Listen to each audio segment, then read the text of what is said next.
Hello everyone, how we doing? So today we're going to be taking a look at the next in the Masterpiece line, which is MP06 Skywarp. You might be wondering to yourself, why am I doing Skywarp before Starscream? Well, because if we go by the number order, this figure is before the Starscream I have. Because I don't have MP3 Starscream, I have MP11 Starscream. And this is MP6 Skywarp.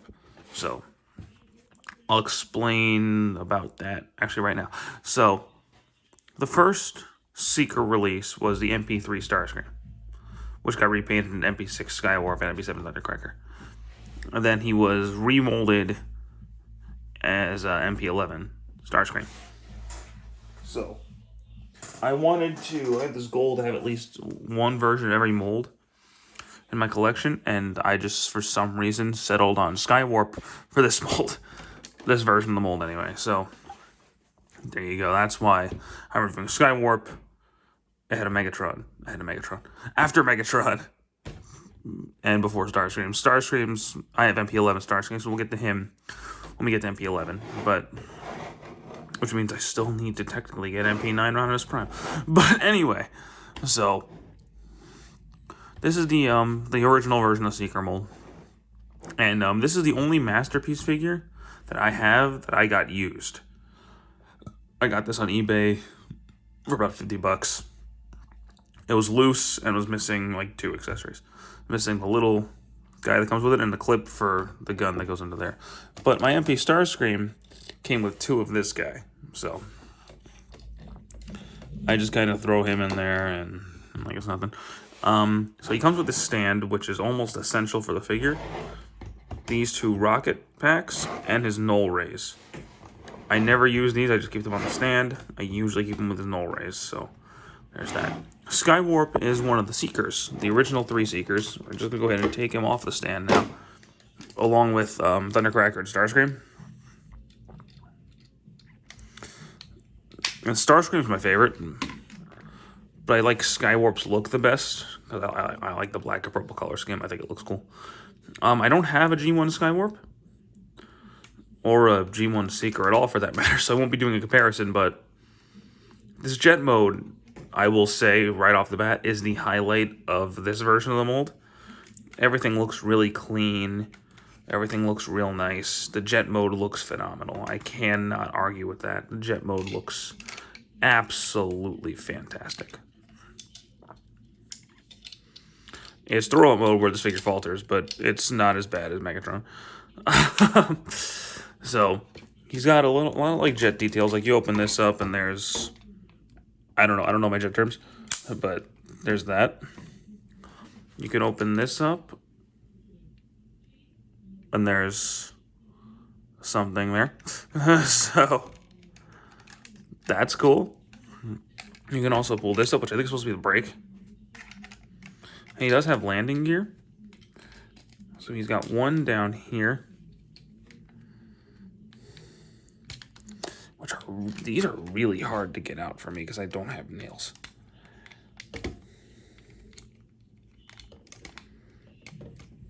There we go. So you have a landing gear there. And these bottom ones are really hard to get out. Easy to get in. Oh, fuck.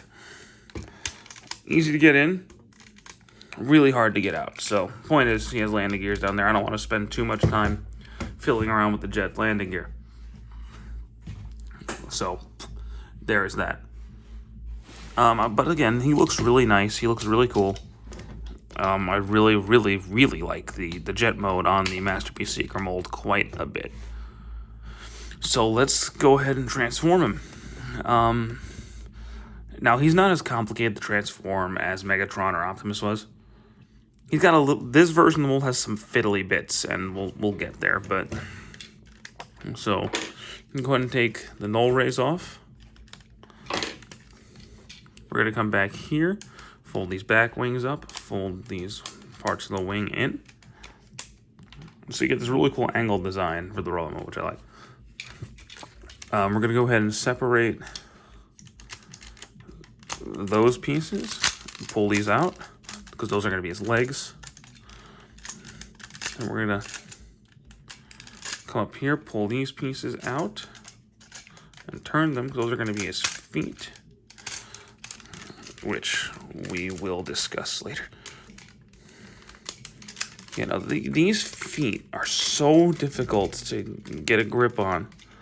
It's actually quite frustrating. So now, from here, we can take this piece, or yeah, we'll do the arms next. So you can disconnect all of that, and we're going to push this down just to get it out of the way. We'll get that out of the way now. So then we're going to want to pull that forward and push that down. Push that piece up. Push this back piece all the way up. Pull these wings out. Pull this tab out. And then these will fold up. Be careful with them. I've heard they've been prone to breakage. So just be careful. I got no fear. I haven't had any real fear of breaking mine. But just be careful. These are expensive toys and you don't really want to break them. And so there, we're all set there. So back here, this piece is going to open up, or you could just get these out of the way. Oh, we'll talk about those in a minute.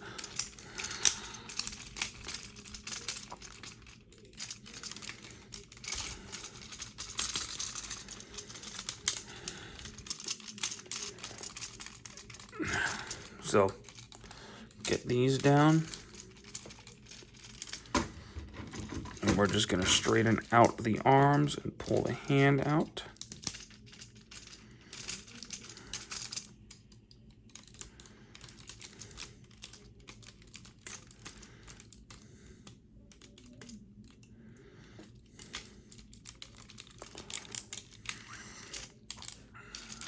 Okay. Whew. So, I'm gonna fold this out, open up his cockpit, and you can leave Dr. Arkville in there if you want to.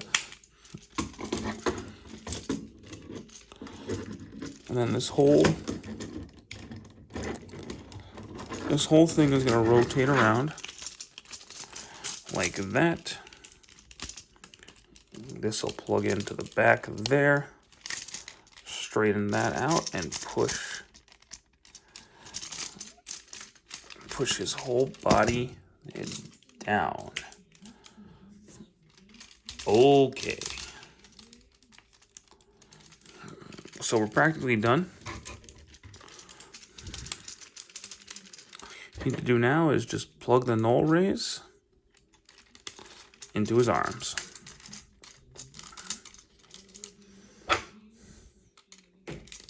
And there you go.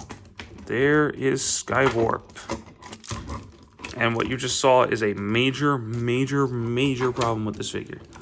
He cannot stand to save his life. Like, at all. Unless you do something like that. Yeah, then he can stand okay. His legs straight. He's gonna fall because he has no ankles. These are supposed to be his ankles. And they're horrible. So you gotta like tilt his legs like that to get him to stand at all. It's really annoying. But he looks okay. But what I don't understand is these giant chunks of kibble right here. These giant chunks of kibble back here in his thick arms. The Seekers don't have that. So why does this figure have them? I don't know. It's very, very, very bizarre that he has these weird, like, armor bits just hanging off of him. He can open these up for missile pods, which is kind of cool. He also has, if you pull this out, turn it, he's got, like, a Starscream grin.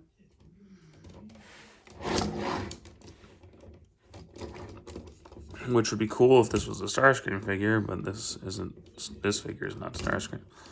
Because the version I have is actually the Hasbro version. I didn't feel like hunting down a Takara, MP6 Skywarp for the price they were going for. So I got the Hasbro version for like $60. So his articulation's not too bad. His head's on a ball joint, so you can do whatever you want with that. Arms would be able to do full 360, but they hit the wing, out, up, double elbow. He's got a wrist. His fingers have the typical individual all together. Legs forward, back, knee, ankle. Oh, that's a heel. That's not an ankle. I'm stupid. But there you go. So he is a lot smaller than MP01 Optimus and MP5 Megatron.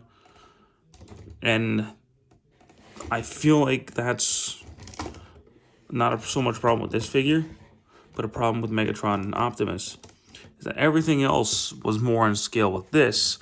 So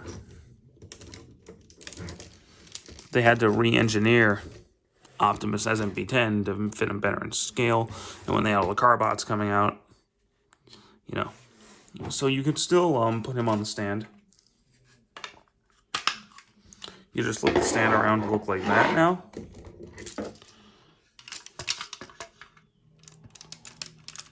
And there's a peg on his butt.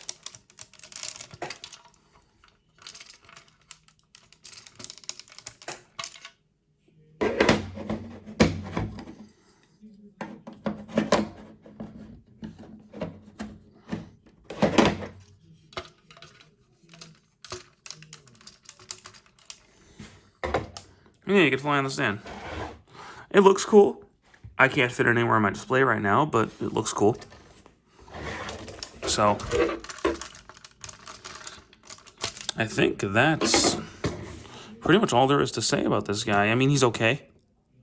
If you're going to get this mold, get the MP11 version. Don't get the MP3 version unless you're a completionist.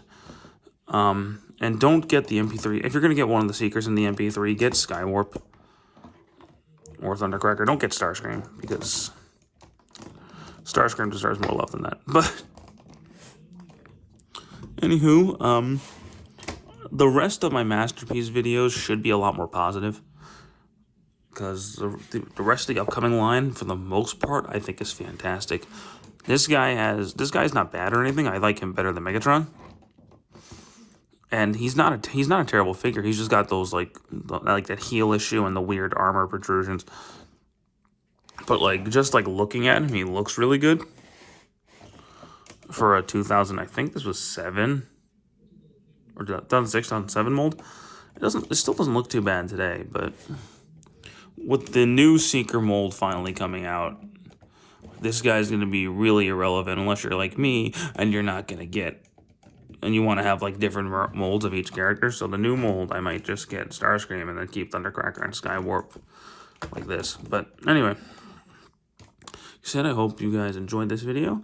Thank you so much for watching, and I will see you on the next one. Take care.